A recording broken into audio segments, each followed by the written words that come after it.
네, 민숙입니다. PPT 띄워주시고. 네 번째로, 이제 하나님 나라로 가는 여정을 준비하라 라는 제목을 지어 보았습니다. 제목만 보더라도 이제 민수기가 무엇을 그리고 있는지 대충 짐작이 가실 거라고 생각합니다. 바로 민수기의 명칭을 한번 먼저 살펴보겠습니다. 다음. 네, 히브리어로 베미드바르라고 해서 뭐라고 써있죠? 광야에서. 또 헬라어는 아리드모이라고 해서 뭐라고요? 숫자들. 그래서 넘버라고 해서 민수기의 명칭 그 자체는 민족의 수를 센다라는 뜻을 가지고 있습니다. 근데 자세히 보니까 어디서 숫자를 센대요? 광야에서. 그러니까 이스라엘이 광야에서 뭔가 큰 일이 있는 것 같죠? 그래서 이 인구조사는 민수기에 2번이 나옵니다.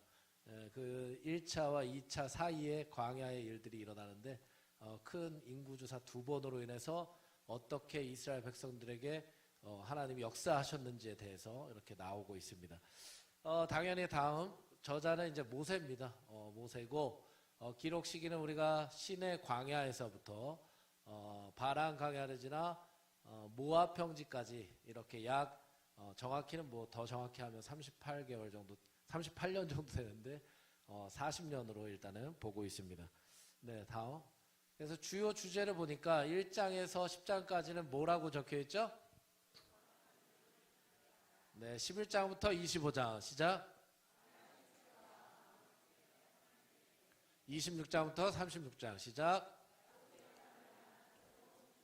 네, 이렇게 세 큰 파트로 나눌 수가 있습니다.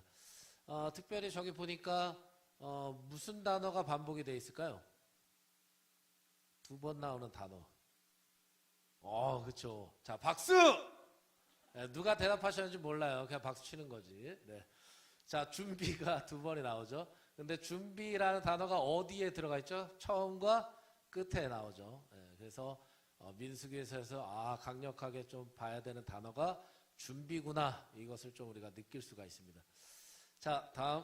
그 모세오경에서의 전체 흐름에 민수기가 어떤 특징을 가지고 있나 보니까 출애굽 파여서 이제 19장부터 시내산에 이제 도착을 하죠. 그곳에서 성막을 완성하고 40장 보면 또 율법을 부여받고 이제는 또 광야로 나아가기 위해서 또 모세가 성막에서 레위기를 전달받고 여러 가지 이제 다 준비가 되어 있는 상태에서 이제 광야의 행진을 이제 시작하는 단계가 이제 민수기서에 등장을 하고 있습니다.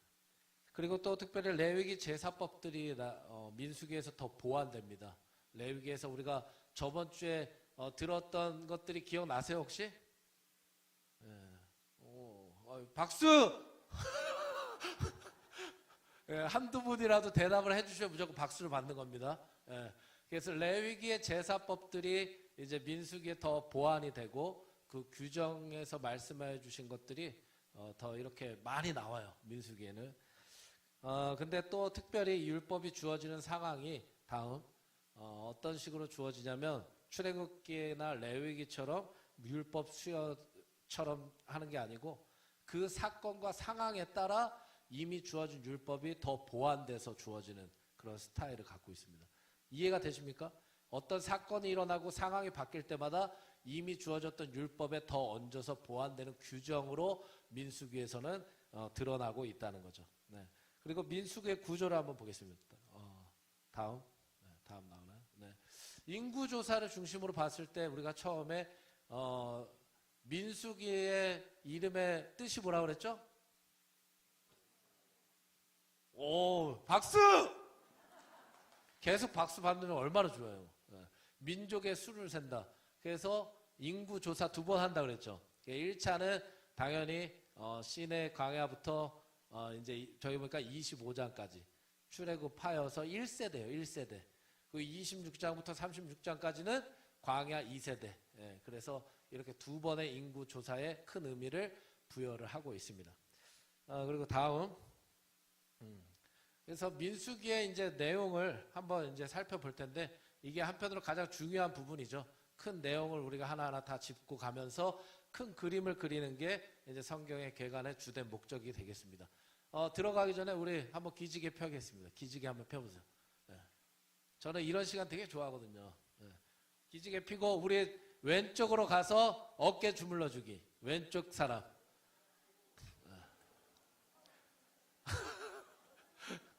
예. 성경 개간하다가 어깨 주물러 줄 거라고 생각도 못 하셨을 거예요. 자, 반대. 우리 흔히 중고등부 막 수련할 때 이거 복수의 시간이다 이래서 막 그랬는데 역시 여기는 축복과 화합의 장입니다. 네, 좋습니다. 네, 감사합니다. 네, 이제 내용을 살펴볼 텐데요. 처음에 1장부터 10장까지는 어디에서 이제 기록된 말씀일까요? 시내 광야예요. 네, 그래서 시내산에서 율법이 주어지고 성막이 완성됐기 때문에 이제 나아가기 전에 이제 광야로 나아가기 전에 동행을 해야 되거든요. 하나님과 계속 동행을 해야 되잖아요. 앞으로도. 그러니까 거룩한 준비가 필요해요. 그래서 핵심 키워드가 뭐예요? 거룩과 동행입니다. 예, 거룩과 동행의 핵심 키워드입니다. 그래서 우리가 1장부터 10장까지를 출애굽 1세대들이 이제 걸어갔던 길로 보는데 어떤 것을 준비했는지 한번 살펴보도록 하겠습니다. 그래서 첫 번째로 보니까 인구조사를 했죠. 인구조사. 1차 인구조사. 인구조사가 왜 필요할까? 20세 이상의 싸울 남성들을 뽑는 거거든요. 싸워야 되는 거예요. 싸워야. 광야로 가야 돼요. 가나안도 마찬가지예요. 정복해야 돼요. 하나님 나라가 주어졌지만 우리에게는 임무가 부여됐어요. 그렇기 때문에 나아가기 전에 첫 번째로 임무가 부여돼요. 우리 스스로의 자원의 상태를 한번 돌아보는 거예요. 우리가 하나님의 말씀에 순종하기 위해서 우리 상태가 지금 어느 정도의 상태인지 체크를 하는 게 인구조사인 거죠. 그래서 우리도 마찬가지로 내가 먼저 하나님의 말씀에 순종하기 위해 내 상태를 먼저 점검하는 게 필요할 줄 믿습니다. 저는 이제 강의식을 설교식으로 해요. 그렇기 때문에 이제 설교라고 생각하시면서 아멘도 좀 크게 해주세요. 할렐루야. 자, 2장에는 이제 조직이 이제 갖춰집니다. 조직이 갖춰지는데, 우리가 다 잘 알다시피 하나님의 임재가 있는 성막을 중심으로 이제 제사장과 레위인들이 먼저 두르고 그 사방에 이제 12지파가 이렇게 둘러가는 거죠. 그래서 이 성막을 중심으로 이제 진을 구축하고 이제 행진을 할 때에도 언약궤가 앞서서 이렇게 이스라엘 백성들이 행진을 하게 됩니다.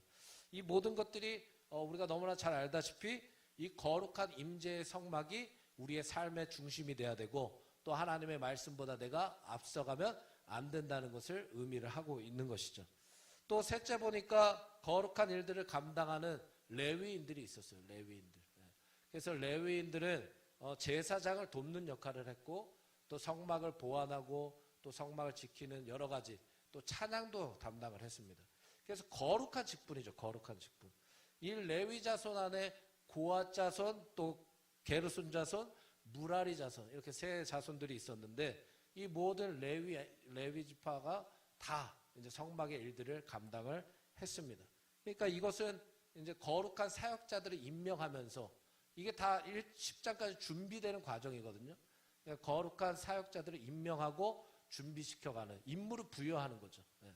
이런 것들을 보여주시는 거죠. 그래서 우리도 마찬가지로 거룩하게 임무를 부여받았기 때문에 늘 내가 어떤 하나님의 일을 할 수 있는지에 대해서 다시 한번 우리 점검이 필요할 줄 믿습니다. 아멘을 안 하시는데 아멘을 크게 하셔야 돼요. 할렐루야. 받아 적는 것도 좋지만 제가 좀 말이 빠를 수도 있어요. 왜요? 그게 시간 안에 끝내야 되거든요. 이게 시간 안에 끝나는 것도 실력이죠. 되게 막 밝게 웃으시면서 대답을 빨리 끝내달라는 거 아니신 것 같아요. 제가 마음 같아서는 부흥회도 하고 싶어요.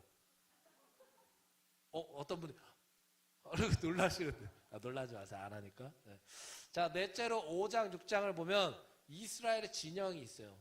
이 진영을 또 거룩하게 정결하게 또 유지할 수 있도록 부정한 사람들을 추방하고 또 속건제라고 해서 또 배상해 줘야 될 것들이 있는 사람들도 배상도 해주고 또 의심의 소재라고 해서 여러 가지 음행에 대해서도 해결하라 이런 말씀을 하시는 거예요. 그리고 6장은 특별히 나시린이 나옵니다. 거룩하게 구별된 사람들이라고 해서 뭐 여러 가지 공동체 안에서 술도 금하고 여러 가지 삭발도 금하고 부정한 것을 접촉하지 않는 사람들 이런 의미적으로 6장에서도 소개가 됩니다.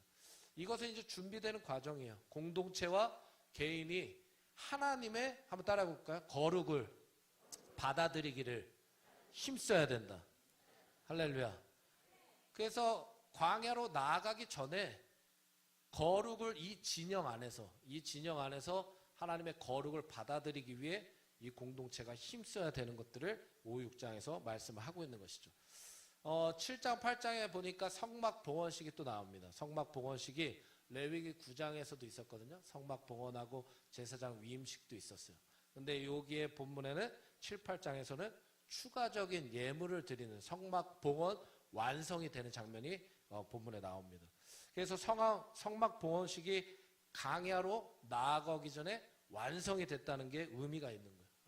12지파가 다 적고 많고 뭐 서로 틀리게 한 게 아니고 다 똑같은 예물을 드리거든요.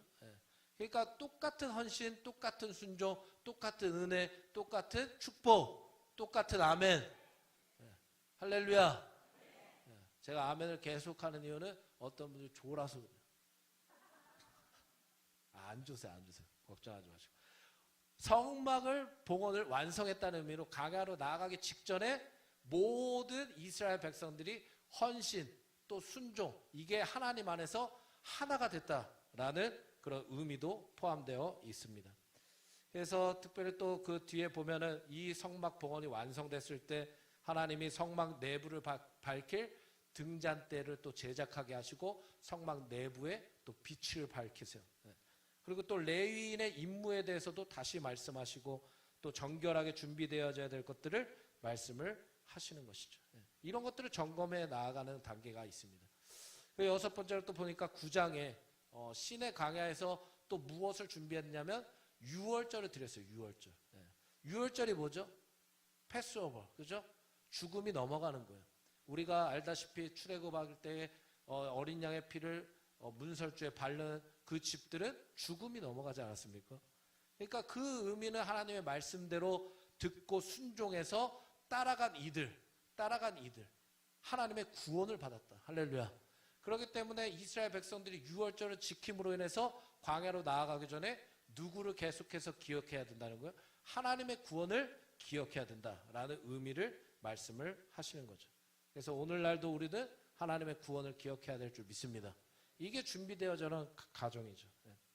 그래서 이제는 시내 광야에서 어느 정도 봤을 때 준비가 되어진 것처럼 보여요. 거룩한 동행을 할 수 있는 것처럼 준비가 되어진 것처럼 보입니다. 그때 성막 위에 뭐가 나와요? 구름기둥, 불기둥이 나오는 거예요. 성경에 보니까 모양, 불 모양과 구름 모양 같이 나왔다. 기둥으로 또 표현되기도 하는데 이것이 하나님의 임재의 상징이고 또 이 구름이 또 멈추거나 가거나 그대로 이스라엘 백성들이 따라가지 않습니까? 그러니까 내비게이션과 같은 거예요. 하나님께서 이제는 약속의 땅으로 이스라엘 백성들을 이끌고 가시겠다는 임재의 상징이 기둥으로 직접 기둥을 통해 드러내시는 거죠. 그래서 오늘날도 우리가 보고 따라가야 할 분은 하나님이신 줄 믿습니다. 가야 할 때 멈춰야 할 때도 하나님의 말씀을 따라가야 되고 움직일 수 있는 준비가 돼야 된다. 가장 기본적인 것이 가고 서는 걸 확실히 하는 거예요. 근데 누구의 말씀대로? 하나님의 말씀대로. 이게 거룩한 동행일 줄 믿습니다. 그래서 마지막 10장에 보니까 10장에 보니까 은나팔이 나와요. 은나팔. 이 은나팔을 듣고 움직일 수 있는 훈련을 마지막으로 하거든요. 그래서 이 나팔이 불려질 때 일사불란하게 진을 구축하고 바로 움직일 수 있는 준비. 그래서 이와 같이 광야와 같은 이 세상을 살아가는 우리들도 마찬가지라는 거예요. 하나님이 말씀하셨을 때 언제나 떠날 준비가 됐느냐? 옆에 분에게 한번 물어보세요. 여길 떠나지 마시라는 거고 여기 떠나라고 말씀하신 게 아니고 순종할 준비가 되셨냐 이거예요. 한번 여쭤보세요. 하나님 말씀하셔서 순종할 준비가 됐느냐? 이 자리에 계신 분들은 말씀하셔서 이 자리로 오신 거죠? 박수! 하나님이 말씀하실 때마다 바로 순종할 준비가 되어 있어야 될 줄 믿습니다. 그래서 여기까지가 시내 광야에서 일어났던 거룩한 동행의 준비의 과정이에요. 그래서 이것저것 잘 챙겨주시는 한편으로 부모님의 모습이 보여지지 않습니까? 이거 챙겨가라 저거 챙겨가라. 부모님이 하나님은 부모님 아닙니까? 그래서 이제 광야로 가야 될 텐데 니네 이거 까먹으면 안 된다. 저거 까먹으면 안 된다. 거룩도 지켜야 되고 정결도 지켜야 되고 또 거룩한 일을 감당하는 그 직분자들도 무엇을 위임받았는지 직무도 다시 한번 점검하고 또 진도 잘 구축하고 인구조사도 하고 또 유월절 하나님 구원도 기억하고 이제 은나팔 불고 구름기둥 보이고 하면 내가 보여줄 때마다 가고 서고 이것들이 다 준비가 돼야 된다. 하나님이 우리를 그렇게 준비시켜서 이 자리로 인도하신 줄 믿습니다. 그래서 거룩한 동행이라는 걸 생각을 하시고 1장부터 10장까지의 하나님의 마음이 어디에 담겨져 있는지 한번 다음 그 성경 구절. 이 성경 구절인데 한번 보이세요? 한번 읽어볼까요? 민수기 6장 24절부터 26절까지 시작. 여호와는 내게 복을 주시고 너를 지키시기를 원하며 여호와는 그의 얼굴을 내게 비추사 은혜 베푸시기를 원하며 여호와는 그 얼굴을 내게로 향하여 드사 평강 주시기를 원하노라 할지니라. 아멘. 아멘. 아멘. 그래서 1장부터 10장까지 하나님의 마음이 이 구절에 좀 잠겨 있는 것 같아요. 하나님은 우리에게 복 주시고 평강 주시고 은혜 주시고 할렐루야. 그러니까 주시고 싶으신 거예요. 계속 주시고 싶으신 거예요. 이제 첫 번째 큰 1장부터 10장은 벌써 끝났어요. 이제 2번 남았어. 2번 큰 그림. 자, 우리 기지개 한번 피겠습니다. 기지개. 너무 빨리 끝나는 것 같아요? 천천히 할까요? 아니래. 빨리. 자, 좋습니다. 자, 두 번째, 이제 11장부터 25장까지의 내용을 담고 있는데, 여기에서는, 시내 광야에서 이제 바란 광야로 장소가 이동되는 거예요. 그래서 민수기는 특별히 장소의 개념으로 보시면 좋아요.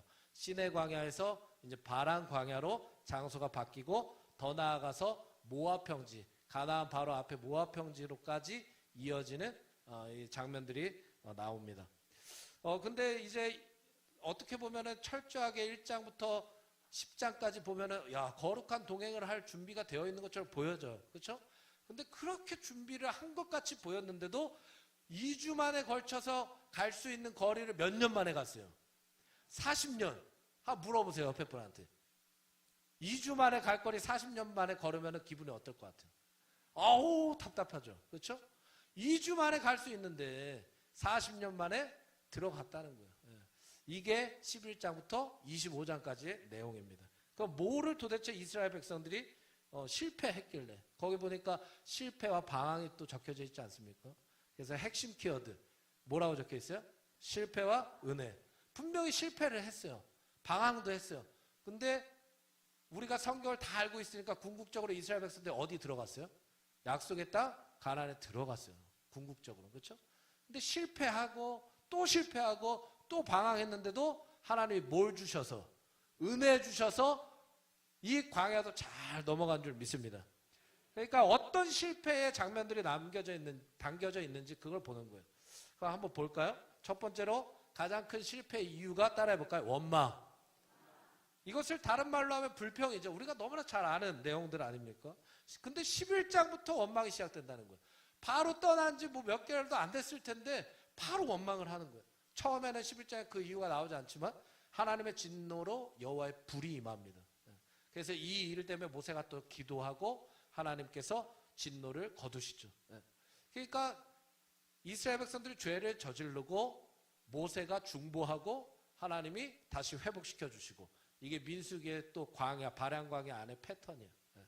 이 패턴을 잘 기억하시면 좋을 것 같아요. 그 다음에 장면에 보니까 원망도 그냥 나오는 원망이 아니에요. 무슨 원망이냐면 그 안에 뭐가 갖춰져 있냐? 탐심이 갖춰져 있어요.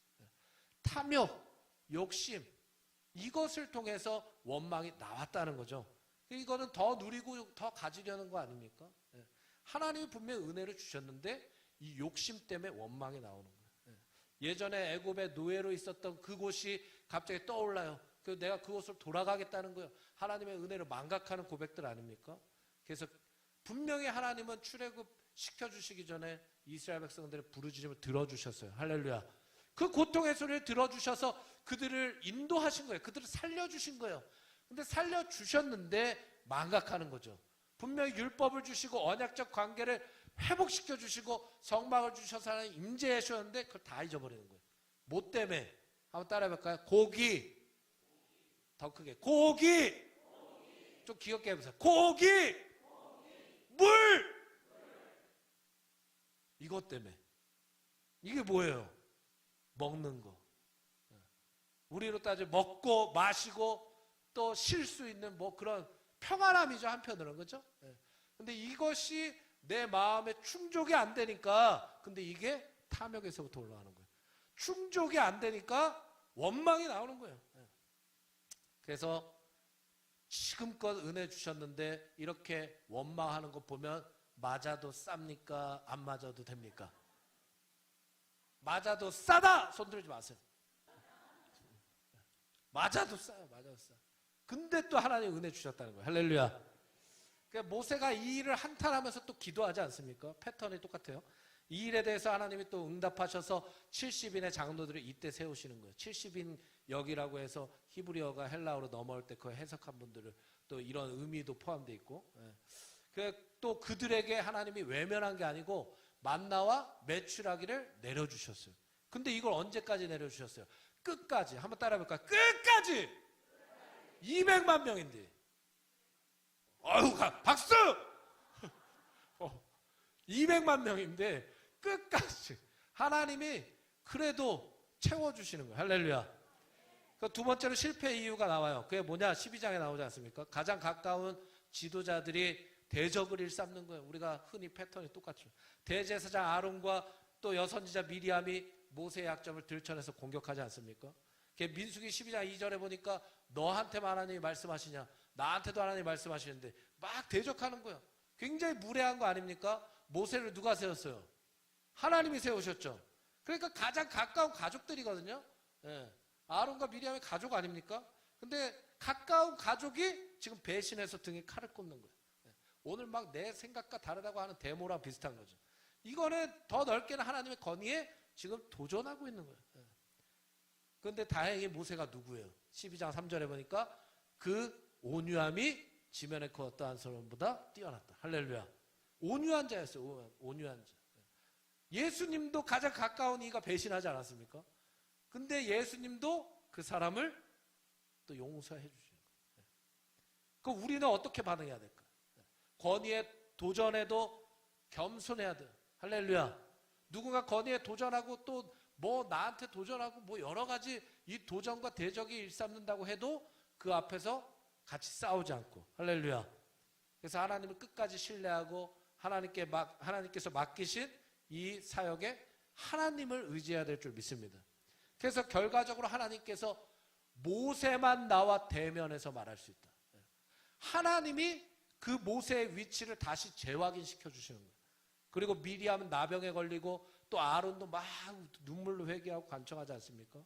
그래서 가까운 이들이 혹여나 우리를 대적한다고 해도 억울할 필요가 있다 없다? 없다.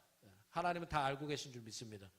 세 번째 실패 이유가 한번 따라해 봅시다. 불신. 하나님의 말씀을 믿지 못하는 거죠. 13, 14장 보니까 바란, 광야, 가데스, 바네아. 우리가 이 사건을 잘 알고 있지 않습니까? 뭐 때문에 원망했다고 그랬어요? 물이 없어서. 그때 모세가 아니죠. 죄송해요. 이거 다음이에요. 제가 너무 멀리 갔어요, 지금. 가데스. 지금 빨리 끝내야 된다는 압박에 시달려서. 너무 멀리 갔어, 지금 순간. 다시 돌아와야 돼. 생각을 잡았어요. 가데스 바나에 무슨 사건이죠? 정탐꾼 사건이에요, 정탐꾼사. 물 사건이 아니에요. 정탐꾼을 보냅니다. 12명 정탐꾼을 보냅니다. 그때 10명이 겁에 질려서 어떻게 보고를 합니까? 아낙 자손, 그 거대한 자손들이 있어서 우리는 저 땅을 정복할 수 없다는 거예요. 근데 2명은 확신에 찼어요. 누구예요? 여호수아와 갈렙. 여호수아와 갈렙과 같은 믿음의 고백이기를 주의 이름으로 축복합니다. 그러니까 엇갈린 고백을 하고 있지 않습니까? 근데 백성들이 누구의 보고를 들어요? 10명의 부정적인 보고만 듣고 선동돼서 또 원망하는 거예요. 근데 이게 바탕이 뭐예요? 불신. 믿음이 없다는 거예요. 믿음이. 하나님이 분명히 그 약속의 땅을 주겠다. 할렐루야. 근데 불신, 믿지 못하는 거예요. 어떤 상황이 오니까, 문제가 생기니까 믿지 못하는 상황 아닙니까? 그래서 또 뭐라고요? 애굽으로 돌아가겠다는 거예요. 애굽으로 돌아가겠다. 지도자를 돌로 치려고 합니다. 그때 여호수아와 갈렙만이 하나님의 뜻대로 나아가자고 외칩니다. 이스라엘 백성들은 하나님의 약속을 믿지 못했어요. 불신했어요. 근데 또 모세가 기도함으로 인해서 하나님의 공의, 하나님의 공의와 사랑이 같이 이 안에서 발견되어집니다. 그들의 불신으로 결과적으로 40일 동안 그 땅을 정탐한 그 하루를 1년으로 쳐서 40년 동안 광야 생활을 할 수밖에 없었다는 거죠. 이것을 보면서 우리가 하나님께서 사랑의 하나님이시지만 공의의 하나님이심을 우리가 잊으면 안 된다는 거예요. 하나님이 내 귀에 들린 그대로 내가 행하겠다, 이렇게 말씀하지 않으십니까? 그들이 고백한 대로 그대로 놔두시는 거예요. 불신과 불순종으로 축복과 특권을 상실한 그들의 모습을 보면서 우리에게 중요한 게 뭐냐? 따라해 봅시다. 믿음이다. 할렐루야. 하나님의 뜻대로 주님이 약속하신 대로 이끌고 가신다는 거 우리가 끝까지 믿어야 될 줄 믿습니다. 그래서 여기까지 살펴보면 실패의 이유가 확실해요. 뭐예요? 탐욕을 통한 원망, 또 지도자를 향한 반역과 대적, 하나님의 권위의 도전, 또 하나님이 약속하신 것에 대한 불신, 이런 것들이 실패의 이유가 됐다. 그러나 더욱 가장 실패한 이유가 뭡니까? 하나님이 다스려 주시겠다고 말씀하셨는데 그 주권을 거부한 거예요. 그에 따라서 지금 1세대들을 얘기하고 있어요. 출애굽 1세대들이 이 실패의 이유 때문에 어디에 들어가지 못해요? 가나안에 들어가지 못합니다. 그래서 우리도 마찬가지로 우리의 마음의 원망과 또 불신과 혹여나 대적의 마음들이 일어날 때마다 누구의 실패를 우리가 기억해야 됩니까? 이스라엘의 실패. 한번 따라해볼까요? 이스라엘의 실패를 기억하자. 할렐루야. 그래서 우리는 실패하는 길에 다다르지 말고 성공하는 길로 가야 될 줄 믿습니다. 그 다음에 15장에는 또 새로운 소망을 또 주시거든요. 거기에 또 2절에는 내가 주어 살게 할 땅에 들어가서 다시 한번 소망을 주셔요. 소망. 내가 주어 살게 할 땅이 있다. 그러면서 규례들을 또 얘기하십니다. 15장에. 그런데 16장에 또 와서 어떤 일이 일어나냐면 대적하는 또 사건이 일어나요. 계속 반복돼요. 근데 여기는 좀 단체가 커졌어요. 점점 이제 실패할 수 있는 그 스케일이 커지는 거예요. 좀 전에는 아론과 미리암이었다면 이제는 누가 대적합니까? 우리가 너무나 잘 아는 고라 자손, 또 루벤의 자손, 다단, 아비람, 온, 이런 자손들이 당을 지어요. 그거 합세하는 거예요. 대적하기 위해서. 근데 여기에 또 누가 합세합니까? 총회 250명의 일꾼들이 같이 합세하는 거예요. 뭐라고 공격하냐? 너희들은 스스로 높이고 있다. 너희들 스스로 자랑하는 거야. 막 이렇게 공격하는 거예요. 근데 누가 세우신 거예요? 하나님이 세우셨어요. 하나님이 특별히 제사장과 레위인을 구분지어서 세우셨어요. 이에 대해서 모세가 또 엎드립니다. 무엇보다도 중요한 게 기도죠. 기도가 계속 중간에 연결되어 있어요.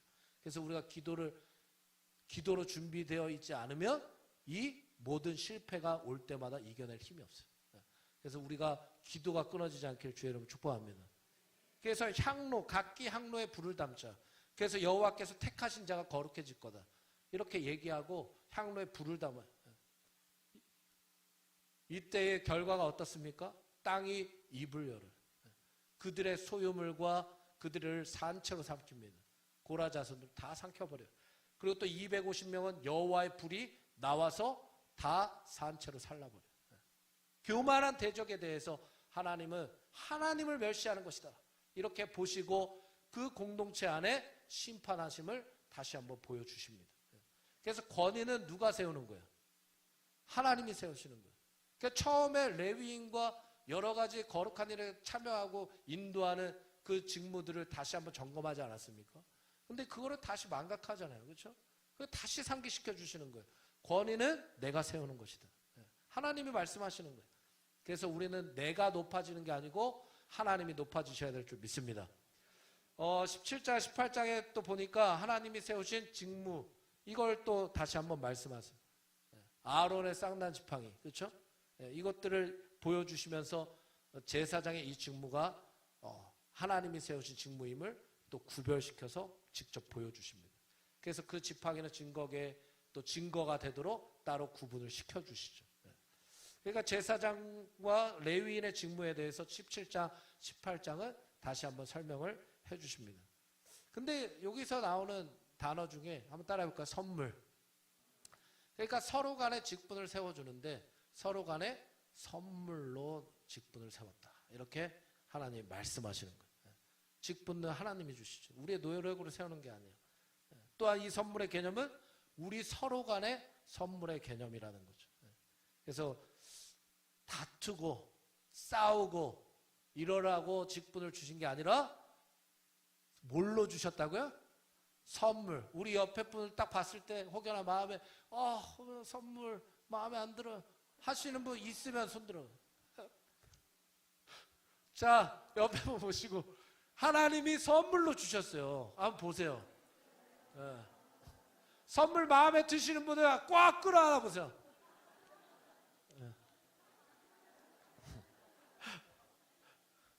그래서 레위인도 제사장의 직무를 돕기 위해 허락하여 주셨어요. 죄를 담당하지 않고 죄를 담당해서 거룩을 보존하고 또 이스라엘에게 하나님의 진노가 미치지 못하도록 이 거룩한 일들을 담당하도록 제사장과 레위인을 선물로 서로 간에 세워주셨다는 걸, 또 이 공동체에도 그들은 선물이다라는 걸 다시 한번 하나님이 각인을 시켜주십니다. 19장에 또 보니까 부정에 대한, 우리가 근데 이게 다 연결되어 있어요. 준비할 때도 특별히 지도자 임명, 거룩한 일에 참여하는 지도자를 임명하고 직무를 다시 한번 확인시켜 주셨고, 방금 전에도 직무를 다시 한번 확인시켜 주시고, 19장에 뭐예요? 그 진을 정결하게 하고 거룩하게 했잖아요. 그렇죠? 1장부터 10장까지 보면. 근데 19장에 보니까 부정에 대해서 또 이 문제를 해결하라고 말씀하시는 거예요. 근데 이거는 특별히 일반인을 상대로 정결 규례를 말씀을 하십니다. 그래서 사람의 시체를 만진 자, 장막에서 사람이 죽었을 때 장막에 들어가는 자, 또 들에서 칼에 죽은 자나 시체나 뼈를 만진 자, 다 부정한 자인데, 이 모든 부정을 정결하게 하지 않는 자는 성소를 더럽힐 수 있기 때문에 그들을 제해라. 회중 가운데서 내가 그들을 끊어버릴 것이다. 다시 한번 그 공동체를 거룩하게 세워가시는 하나님의 가르치심이 있는 거예요. 그러니까 계속해서 하나님은 가르쳐 주시는 거예요. 할렐루야. 따라해볼까요? 하나님은 어디서나 우리를 가르쳐 주신다. 아멘. 실패할 때마다 하나님이 가르쳐 주시지 않습니까? 그래서 실패한다고 낙심하면 됩니까? 안 됩니까? 안 돼요. 실패하면 다시 하나님께로 돌이키는 거예요. 할렐루야. 그래서 준비되어지는 과정을 또 하나님 말씀하신다. 그런데 20장에 와서 뭐 할까요? 20장에서 또 뭐 할까요? 1번 기뻐한다, 2번 감사한다, 3번 행복해한다, 4번 원망한다. 이거 잘 맞추셨어요.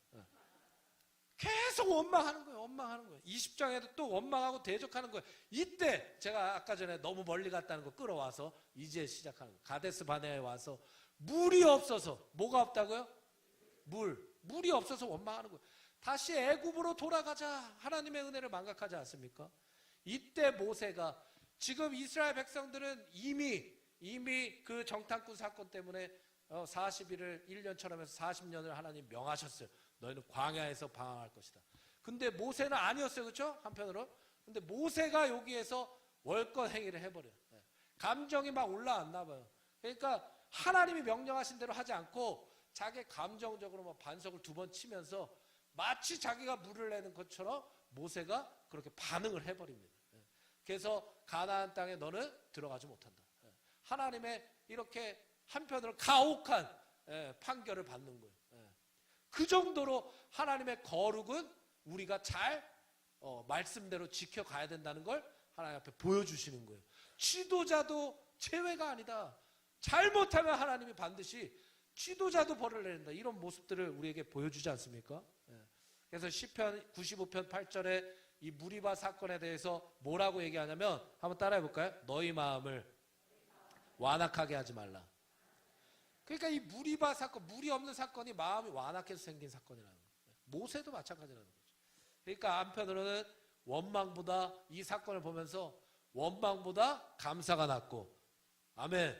원망보다 감사가 낫고 불평보다 기쁨이 낫고 불신보다 순종이 나은 줄 믿습니다. 그래서 우리의 마음도 완악함이 있다면 하나님 부드러운 마음 될 수 있도록 내 마음을 다스려 주시옵소서. 모세도 온유함이 지면의 사람보다 뛰어났는데도 그렇게 그 감정적으로 또 올라왔어요. 우리는 또 감정으로도 실패하지 말고 또 믿음으로도 실패하지 않는 우리가 되어야 될 줄 믿습니다. 그래서 여기서 끝나면 좋은데 21장에 또 뭐해요? 원망 또 해요. 에돔 나라가 이제 가나안으로 가는 이스라엘 백성들의 그 길을 열어주지 않아요. 그래서 먼 거리를 우회해서 가나안으로 가게 됩니다. 근데 이때 하나님은 이때 또 먹을 것 마실 것을 원망하는데 이때가 그 사건이 있는 거예요. 불뱀 사건.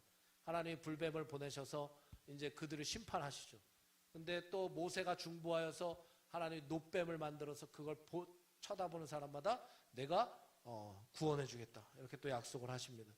그러니까 공의의 하나님이시지만 하나님의 치유를 구하는 이들에게는 심판이 생명으로 바뀔 수 있다라는 걸 또 가르쳐 주시는 거예요. 매번 불신하고 원망할 때마다 가르쳐 주시는 거예요. 너희가 나에게 돌이키기만 하면 내가 치유한다.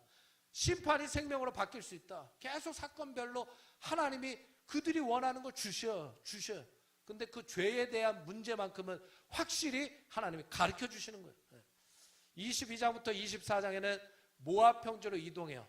이제 어디 있었어요? 바란 광야에서 모압 평지로 이동하지 않습니까? 근데 몇 명이에요? 약 몇 명? 20명? 200만 명. 거대한 무리 아닙니까?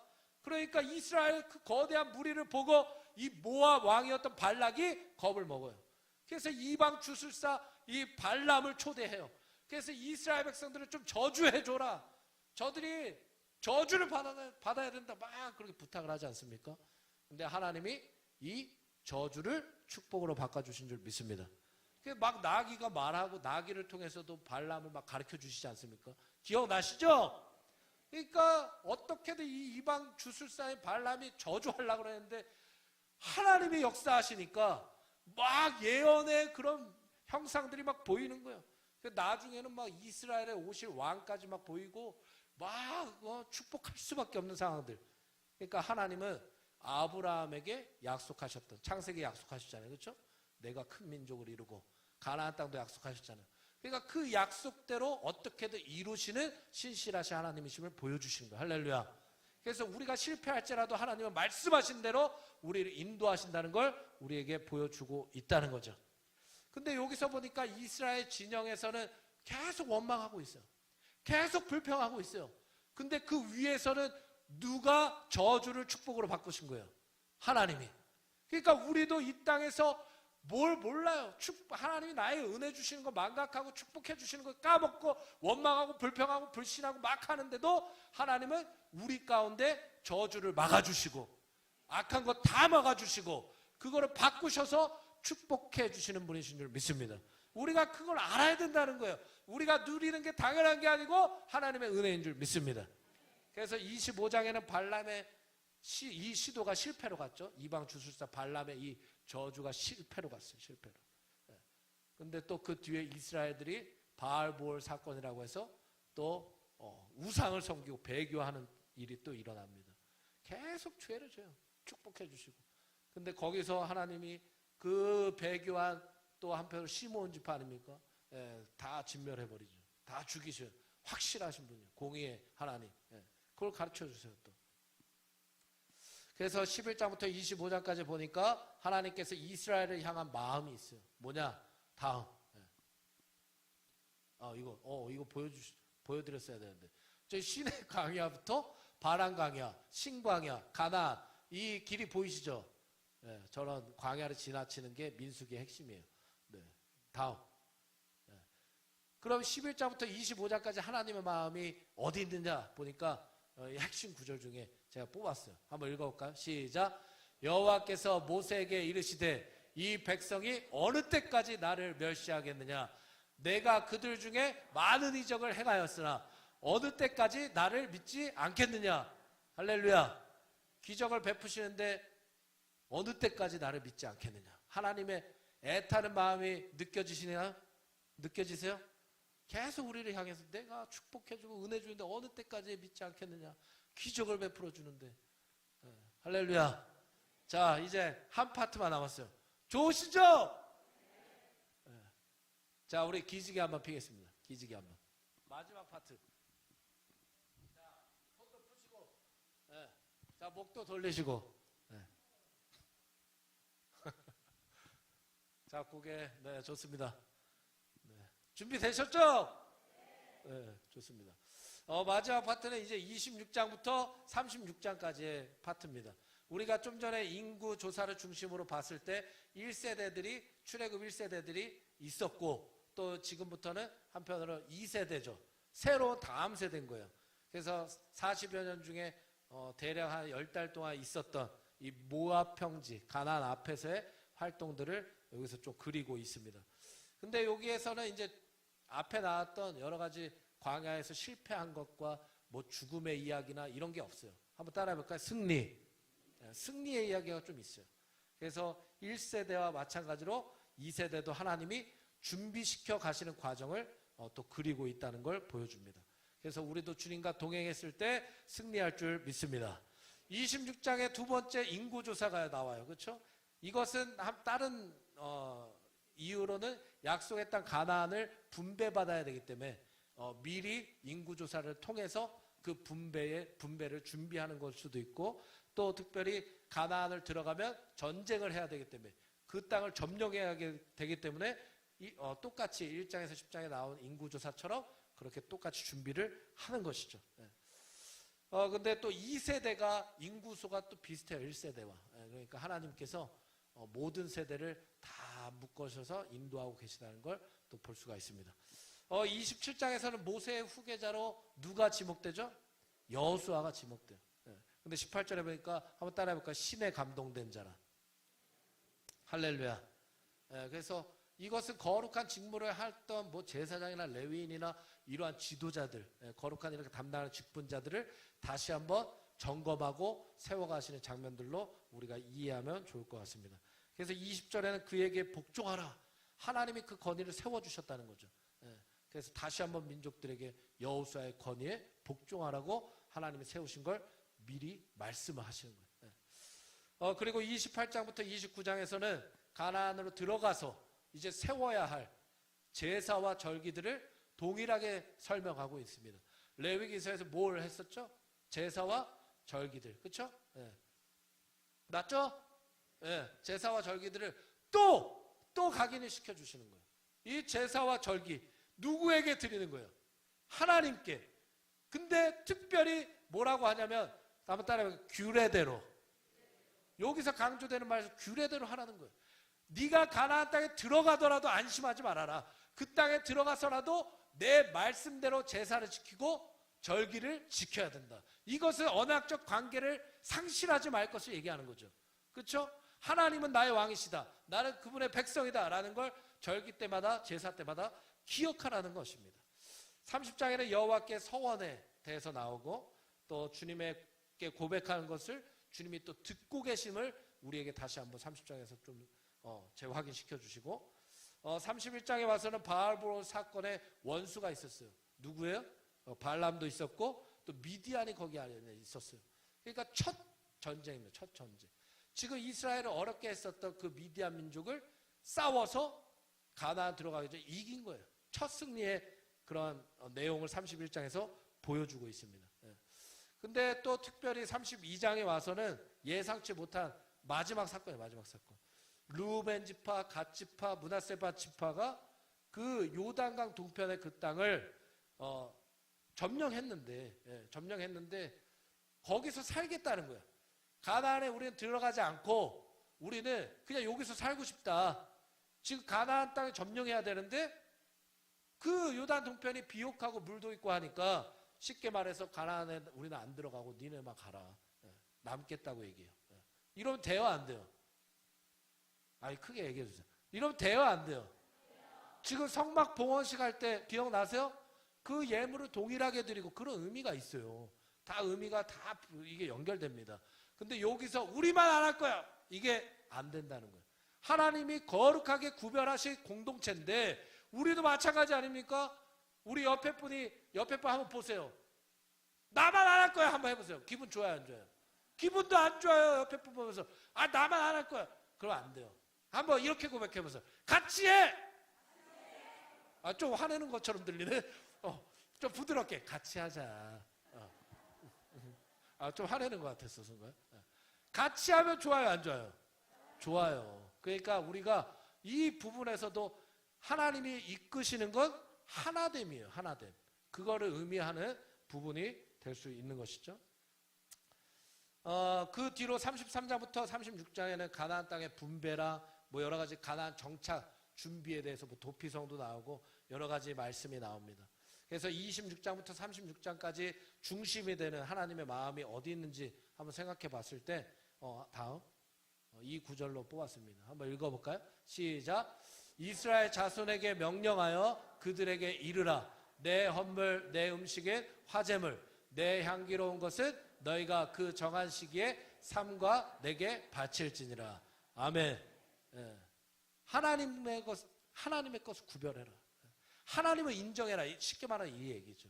그러니까 시내 광야에서도 또 바란 광야에서도 모압 평지에서도 우리가 하나님과 동행해야 되고 실패했지만 하나님의 은혜가 있는 우리의 삶이 돼야 되고 그렇죠? 하나님께로 돌이켜야 하나님의 은혜가 있고 계속해서 주님과 동행해야 된다는 걸 민수기서에서 보여주고 있습니다. 할렐루야. 우리 마지막으로 앞뒤자로 인사하겠습니다. 하나님과 동행합시다. 네. 우리 잠깐 합심으로 좀 기도했으면 좋겠습니다. 네. 짧게 기도할 텐데요. 우리가 민수기서를 나눴는데 혹여나 우리 마음 안에 우리가 거룩한 직분을 부여받은 자들 아니겠습니까?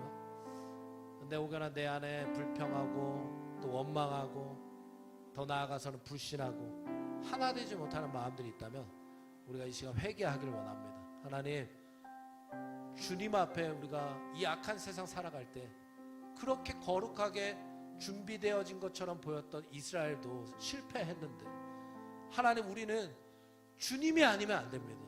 하나님이 나를 붙들지 아니하시면 이 악한 시대에 실패할 수밖에 없습니다. 방황할 수밖에 없습니다. 하나님 도와달라고. 특별히 우리가 알고 있는 실패와 방황의 길을 겪고 있는 성도님들이 계시다면 그들을 위해서도 또 중보하는 또 기도를 올려드리길 원합니다. 우리 주여 한번 부르짖고 뜨겁게 합심으로 함께 기도합니다. 주여!